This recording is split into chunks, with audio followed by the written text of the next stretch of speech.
சுகாதாரத்துறையில் உதவி மருத்துவர், சுகாதார ஆய்வாளர் உட்பட 2000 பணி நியமன ஆணை. தலைமை செயலகத்தில் நடைபெறும் நிகழ்ச்சிகள் பணி நியமன ஆணைகளை நாளை வழங்குகிறார் முதலமைச்சர் விஜய்.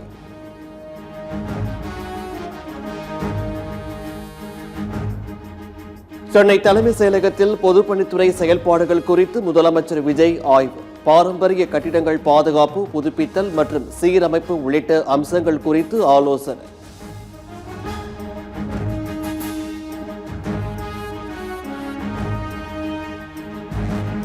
முன்னாள் முதலமைச்சரின் தனி செயலாளராக இருந்த உமாநாத் காத்திருப்போர் பட்டியலுக்கு மாற்றம். சென்னை கால்நடை பராமரிப்பு மருத்துவ சேவைகள் துறை இயக்குநராக கிருஷ்ணன் உன்னியை நியமித்து தலைமை செயலர் சாய்குமார் அறிவிப்பு.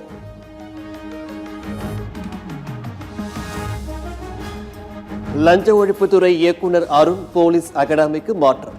லஞ்ச ஒழிப்புத்துறை ஐஜி மகேஸ்வரி இயக்குநர் பொறுப்பையும் கூடுதலாக கவனிப்பார் என அறிவிப்பு.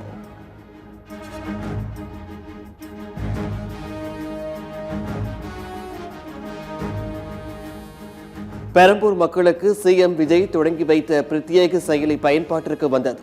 tvkcm.com மூலம் சேவை தளம் மற்றும் வாட்ஸ்அப் எண்ணில் புகார் அளிக்கலாம் என அறிவிப்பு.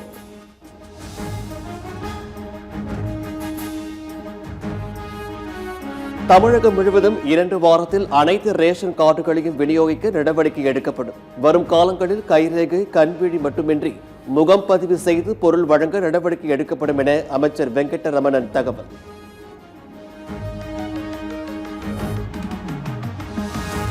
தலைமை செயலகத்தில் முதல்வர் விஜயுடன் வியட்நாம் நாட்டின் குழுமத்தைச் சேர்ந்த ஆசியாவின் குழும நிர்வாக இயக்குநர் பாம்சான் சாவ் சந்திப்பு. தனக்கு பரிசாக கொடுக்கப்பட்ட பொம்மை காரை ஆர்வமாக பார்த்து ரசித்த முதல்வர் விஜய்.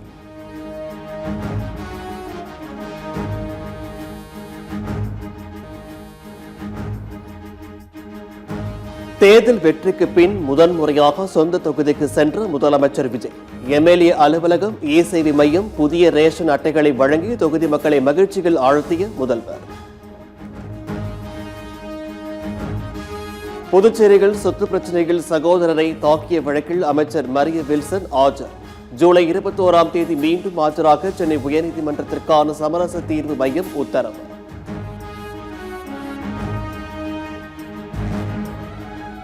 தமிழ்நாட்டில் 14 இடங்களில் 100 டிகிரி ஃபாரன்ஹீட் மற்றும் அதற்கு மேல் வெயில் தகைத்தது.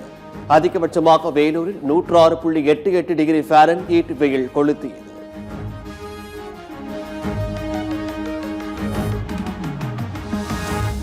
தமிழகம் மற்றும் புதுச்சேரி அடுத்த ஒரு வாரத்திற்கு லேசானது முதல் மிதமான மழை இருக்கக்கூடும். சென்னை மண்டல வானிலை ஆய்வு மையம் தகவல்.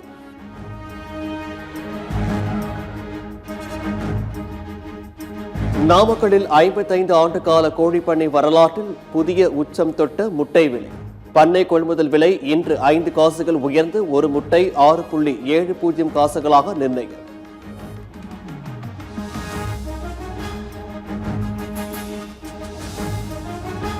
அங்கீகாரம், உரிமம் உள்ளிட்டவற்றை பெற்றுத் தருவதாக தனியார் பள்ளிகளிடம் 100 கோடி ரூபாய் மோசடி செய்த வழக்கு.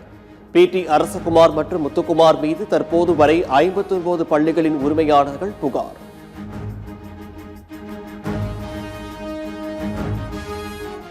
சென்னை ஸ்டான்லி அரசு மருத்துவமனையில் ஒரே படுக்கையில் 3 நோயாளிகளுக்கு சிகிச்சை அளிக்கும் அவலம். ஒரே படுக்கையில் நோயாளிகளுக்கு ட்ரிப்ஸ் ஏற்றும் வீடியோ வெளியாகி அதிர்ச்சி.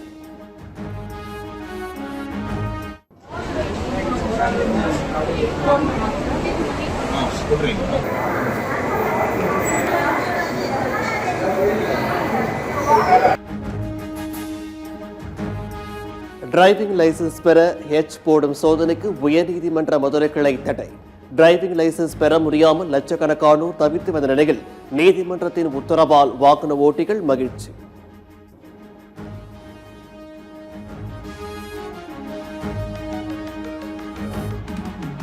கர்நாடக மாநிலம் ராமநகர் அருகே பிடிதி டவுன்ஷிங் அமைக்க சர்வே எடுக்க வந்த அதிகாரிகளை முற்றுகையிட்ட மக்கள். அதிகாரி மற்றும் காவல்துறையை பெண்கள் துடைப்பத்தால் அடித்து விரட்டிய அதிர்ச்சி காட்சி.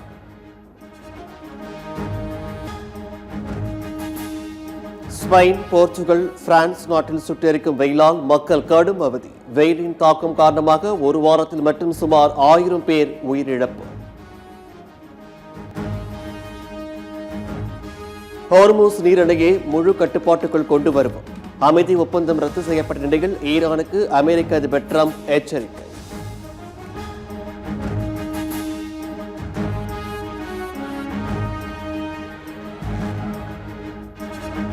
ரஷ்யாவில் ராணுவ பயிற்சிகள் ஈடுபட்டிருந்த போது நேர்ந்த விபரீதம். மொபைல் ஏர் டிஃபென்ஸ் வாகனத்தில் பொருத்தப்பட்ட துப்பாக்கி கட்டுப்பாட்டை இழந்து தானாக சுடத் தொடங்கியதால் பரபரப்பு. இலங்கையில் வாழ்ந்து வந்த மிக வயதான பெண் 114 வயதில் காலமானார். 1912ஆம் ஆண்டு பிறந்த கலுமானிகா என்ற மூதாட்டி உடல்நல குறைவால் மறைவு. முதல் முறையாக லார்ட்ஸ் மைதானத்தில் நடைபெற்ற மகளிர் டெஸ்ட் போட்டிகள் வெற்றி பெற்று இந்திய அணி சாதனை. 270 ரன்கள் வித்தியாசத்தில் இங்கிலாந்தை வீழ்த்தி 1-0 என டெஸ்ட் தொடரை வென்றது இந்திய மகளிர் அணி. உலகக்கோப்பை கால்பந்து தொடரின் முதல் அரையிறுதிப் போட்டி நாளை நள்ளிரவு நடைபெறும் போட்டியில் பிரான்ஸ் ஸ்பெயின் அணிகள் மோதல். சென்னை சூப்பர் கிங்ஸ் அணியுடன் இருந்த நாட்களை மறக்க மாட்டேன். தலைமை பயிற்சியாளர் பொறுப்பில் இருந்து விலகிய ஸ்டீபன் பிளெமிங் நிகழ்ச்சி.